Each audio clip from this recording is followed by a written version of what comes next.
For the second part of this week's lesson, we will look at lesson 8.5, which is graphing intercept form and writing quadratic functions. You will find this topic really easy and short.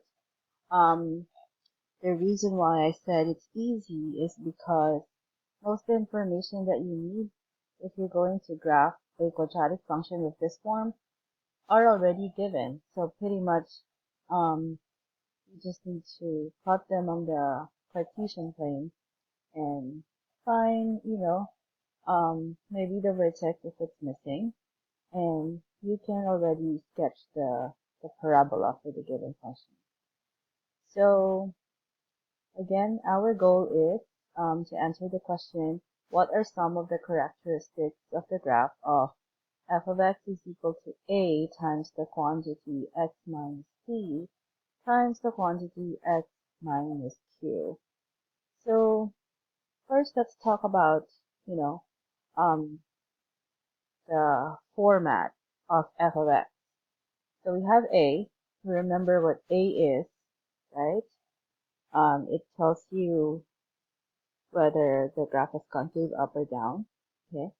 So maybe the two constants that may seem new to you would be p and q. But what are these p and q in simpler terms? If you remember in the past chapter, if we're given a trinomial, we could factor them. What does that mean? Let's say, for example, if I have x squared plus, let's say, 3x plus 2, we were able to rewrite this by finding two numbers that multiply to 2, but when you add or subtract, they make this constant here, which is 3. So 2 plus 1 is 3. So that means when you factor that trinomial, it will become x plus 2, x plus 1. So, in other words, the minus p and the minus q are just the constants here. So, if that's a minus and this is a plus, like how do you reconcile them?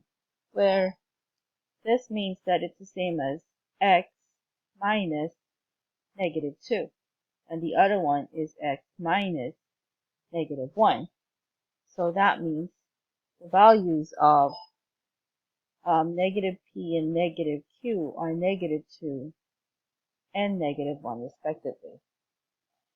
Okay, where is the value of a? Well, the value of a is just the constant here in front, but since it's invisible, that means 1.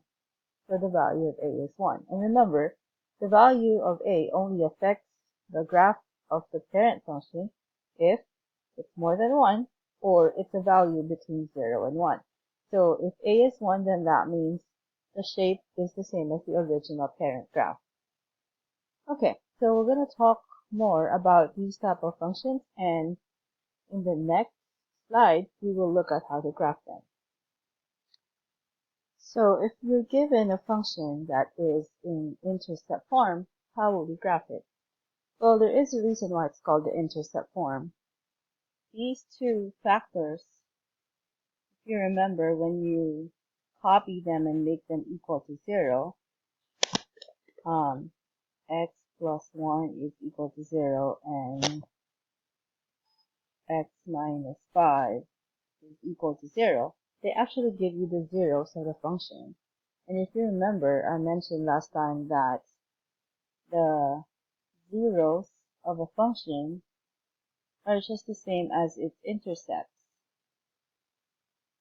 In other words, they are the points at which the graph crosses the x-axis. So going back here, your x is equal to negative 1, while here your x is equal to 5. So why are those two numbers important? You're going to hear a ding sound again. Okay, so they're important because they give you the locations of the x-intercepts of the parabola already. So that is x equal to negative 1, and this is 1, 2, 3, 4, 5. There you go. Now those intercepts are important because by knowing them, you can actually find where the vertex is, correct? So if you count how many boxes they are apart, that's 1, 2, 3, 4, 5, 6. So it's even. So that means if you find the middle portion, this is the middle portion, yeah, and draw a line. Well, let me make it better, but I know I'm not going to be able to make it perfect. So that's your axis of symmetry. Pardon me. It's kind of hard to do this, and I'm not used to writing on this display. Okay, so that's my axis of symmetry. The axis of symmetry is actually the line that's midway, right? It's between the two x-intercepts. Okay, so if this is the axis of symmetry, we know that the vertex is somewhere here. Well, where exactly? Well, we can figure that out. This number is actually x is equal to 2. So we know what x is. That means we know what h is when finding the vertex. hk, remember? So we already know that h is 2. How do we find k? Well, to find k, let's go back here. So f of, what's our x value again? Our x value is 2, so you're going to plug that in. So f of 2 is equal to negative, what am I doing? I'm just copying this function right here, right? So f of 2 is equal to negative times 2 plus 1 times the quantity 2 minus 5. So that's equal to negative times the quantity 3 times negative 3.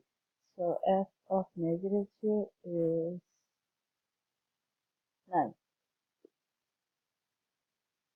So that means on the symmetry line, 1, 2, 3, 4, 5, 6, 7, 8, 9.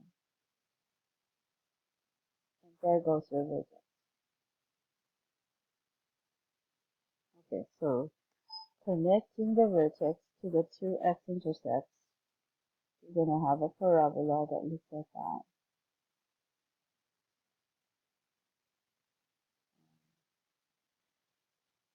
Okay, just make that neater on your paper. Alright, so that's how you graph a quadratic function that is in intercept form.